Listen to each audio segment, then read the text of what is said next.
of what's happening with Mike Payton on Pride of Detroit and the SB Nation Network. Here we are. We are on video. We've been watching Kyle Meinke and Justin Rogers do their video, and now Justin and Bob Wojo do their video, and Wojo and some other guy do their video. Everybody's been doing videos. We are last to the table, but here we are. We're here, Pride of Detroit. We're doing a video. They got the ugliest looking guy in the whole website to do it, or best looking, depending on, you know, who you're talking to. But this is it. What this show is gonna be, I'll go ahead and jump right into it. I won't mince any words. What this show is gonna be is a weekly recap of everything that's going on with the Lions.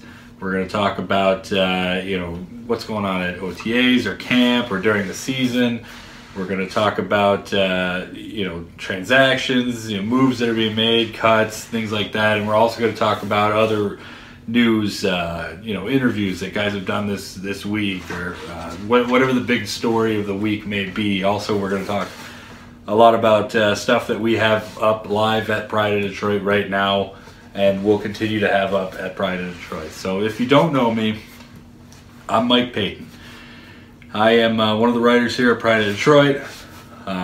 You may recognize me from the What Just Happened posts that I do after every game, or the Just Say No series, or whatever other articles I have that I can shamelessly plug here on tonight's show.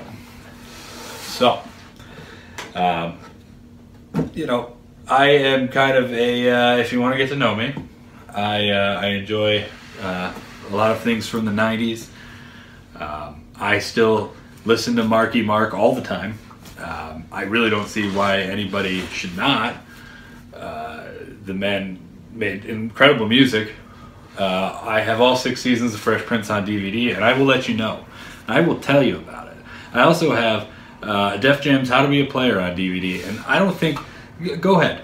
Call your best friend right now and see if he has it. I guarantee he doesn't. I don't know why I have it. I don't even know how I got it, but I have it. But anyways, enough about me.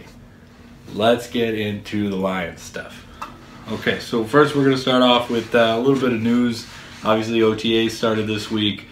Some good news out of OTAs is Ameer Abdullah. The main thing I want to talk about through the entire week. Ameer Abdullah is back, looking healthy. Number one thing is he's not in a no-contact red jersey, which means he's out there, he's running live. Obviously, you can't do a whole lot of OTAs. There's no pads. You know, it's as live can get at this point.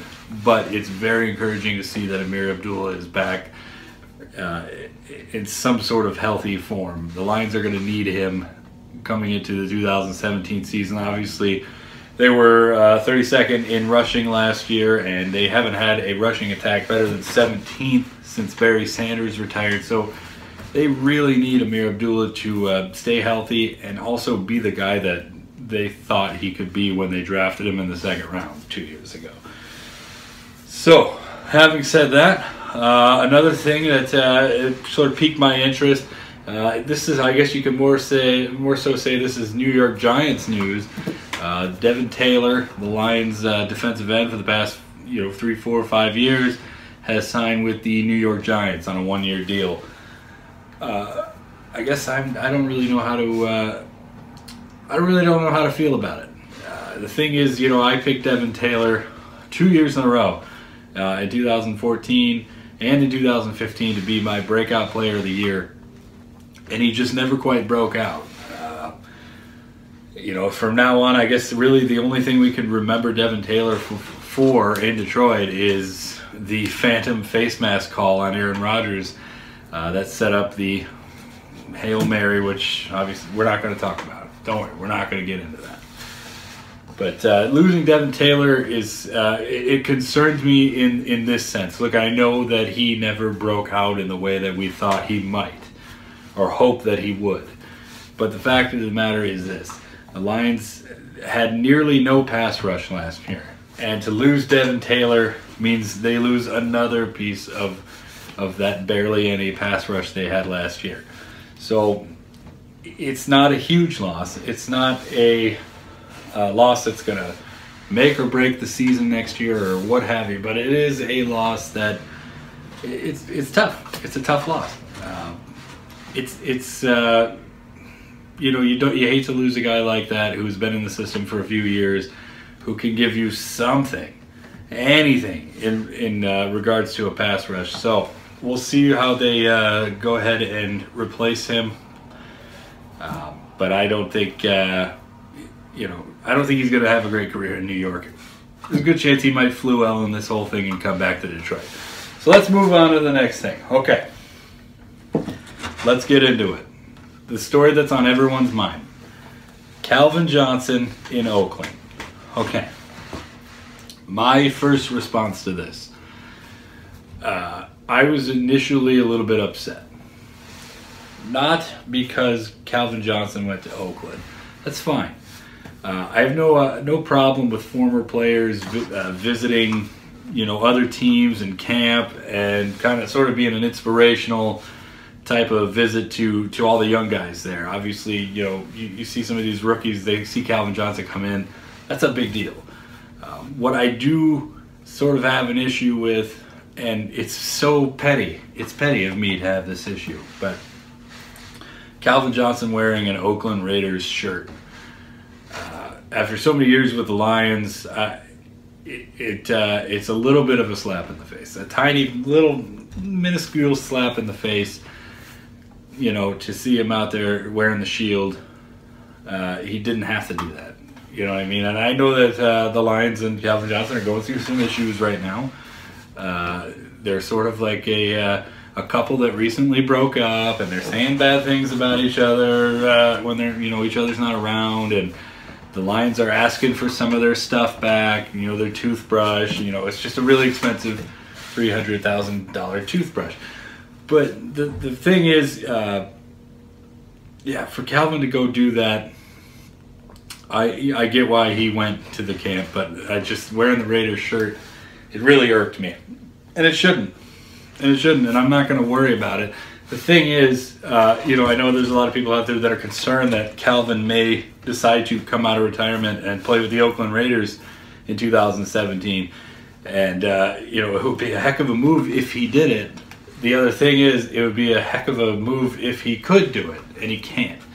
The Detroit Lions still own the rights to Calvin Johnson. So if Calvin Johnson does decide to come out of retirement, which he won't, which if you look at his body right now, he's in no shape to play football. The guy, he's skinny as a rail now. He's not in football shape. He's not the big muscly guy that he was. He's fresh off Dancing with the Stars and all this and that. He's not going to come out of retirement. It's not going to happen. But if he did, he would be a Detroit Lion. And the thing is that if he does want to play for Oakland, if he were to come out of retirement, he did want to play with Oakland, Oakland would have to set up something and the Lions would get something out of it. They would get some sort of trade out of it. Who knows what it would be. It wouldn't be anything, crazy. That you're not going to get a superstar from Oakland for Calvin Johnson. You're not going to get a super high draft pick for a guy who just came out of retirement. It would just be a horrible situation all around. Obviously, that would be the ultimate slap in the face for Calvin Johnson to retire for injury reasons, and then decide a year later that he wants to play for another team, and he used a retirement as a way to get out of Detroit. That is obviously not what happened here. If that is what happened, then man, I'll be wrong, and then it'll totally suck. But that's not what happened here. Calvin retired for the reasons that we know that he retired.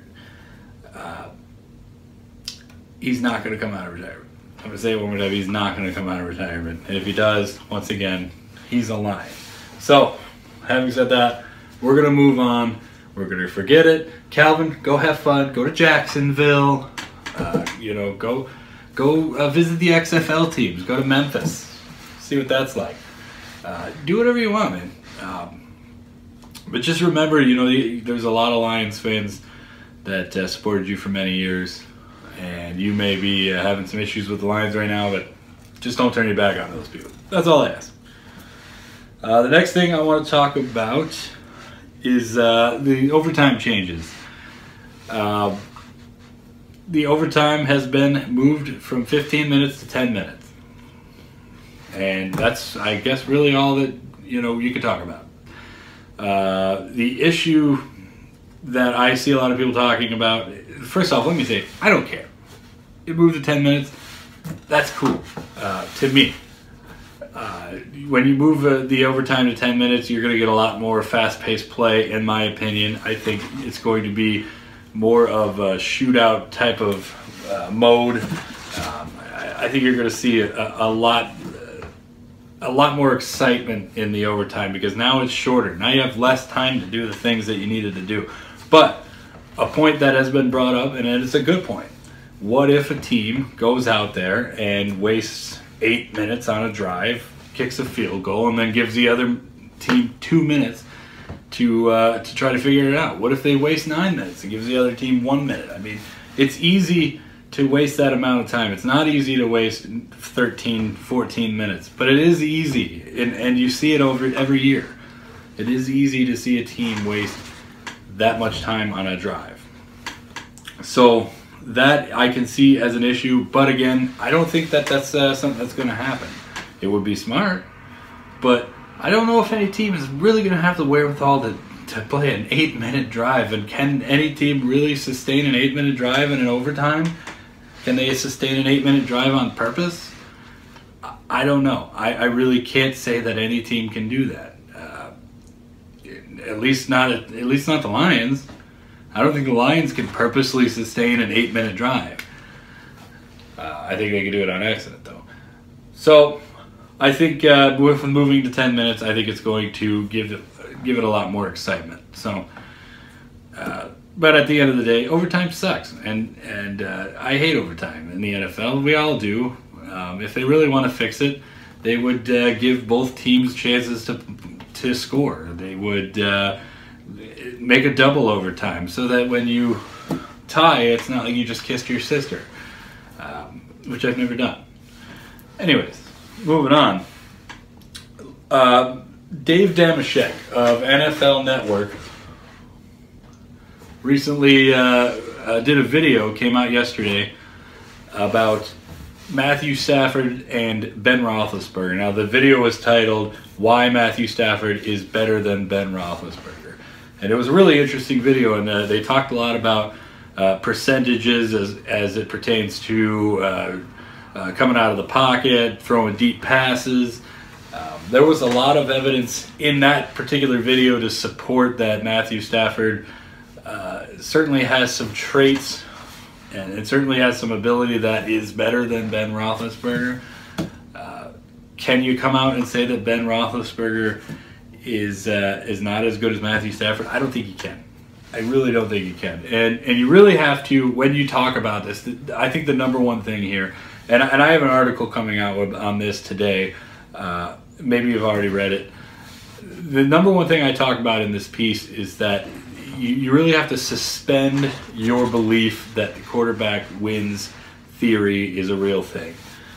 It's a 53-man roster. It is a team game. Quarterback wins is not a real stat. You cannot base an entire season, success or failure, on a quarterback. The Patriots won the Super Bowl this year. Tom Brady didn't win the Super Bowl. The New England Patriots won the Super Bowl. Tom Brady performed well, but you know what? Everyone else did too. And I think that is something that NFL analysts and bloggers, guys like us, we really need to get off this idea that so-and-so hasn't won anything or so-and-so has won a lot. So you have to really, like as I said, you have to really suspend the belief that quarterbacks wins is a real thing to actually have a conversation about Matthew Stafford and Ben Roethlisberger being in comparison to one another. So I urge you to check out the piece. I will put a link below for you of the video so you can see the video, see what I'm talking about here. But it is a really interesting thing, and I think the article will be fun, and I look forward to seeing what everyone thinks about the theory there. So the last thing I want to talk about is Pride of Detroit. I don't know if you guys noticed, but we got a brand new layout. I urge you to check it out. It's on our website. It's also different, a little different on mobile, but we're pretty happy about it. Everybody at SB Nation has a brand new layout. Kind of makes the site look more clean, more professional. I mean, we're running a real deal operation over here. This isn't a fly-by-night thing. We're not a flash in the pan. We're the real deal, and we're pretty happy with the way our site looks, and we'd like to even hear what you guys think about our site. So, having said that, that's going to do it for today's video. This is going to be an every week thing, so I will see you again on Friday. Get used to seeing this. Sometimes this will be longer. Sometimes this will be longer because, you know, who has the time to shave? Who honestly has the time to shave every day? If you're saying that you do right now, you're lying. And if you do shave every day, well then you, sir, are some sort of freak person. But anyways, it's been fun. It's been real. I look forward to seeing you guys next week. Have a good night. Go Lions.